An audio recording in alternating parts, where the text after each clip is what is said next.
تاریخ میں حضرت ابو دردہ رضی اللہ تعالیٰ عنہ کی ایک عظیم نصیحت جو دل دہلانے والی ہے، اس کا بار بار ذکر کیا جاتا ہے۔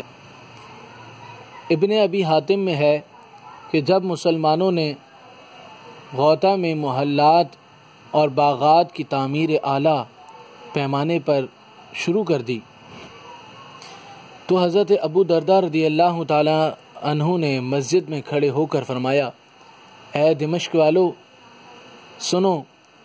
لوگ وہاں جمع ہو گئے تو آپ نے اللہ تعالیٰ کی حمد و ثنا کے بعد فرمایا کہ اے لوگو، تمہیں شرم نہیں آتی؟ تم خیال نہیں کرتے کہ تم نے وہ جمع کرنا شروع کر دیا ہے جسے تم کھا نہیں سکتے؟ تم نے وہ مکانات بنانے شروع کر دیے ہیں جو تمہارے رہنے سہنے کے کام نہیں آتے۔ تم نے وہ دور دراز کی آرزوئیں کرنی شروع کر دی ہیں جو پوری ہونے والی نہیں ہیں۔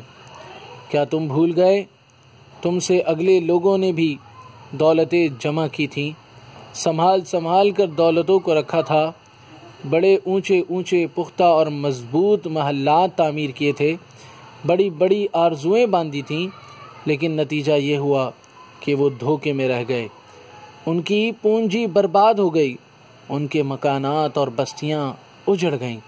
کیا تم قوم عاد کو نہیں دیکھتے؟ عدن سے لے کر عمان تک ان کے گھوڑے اور اونٹ تھے، لیکن آج وہ کہاں ہے؟ سب تباہ ہو گیا۔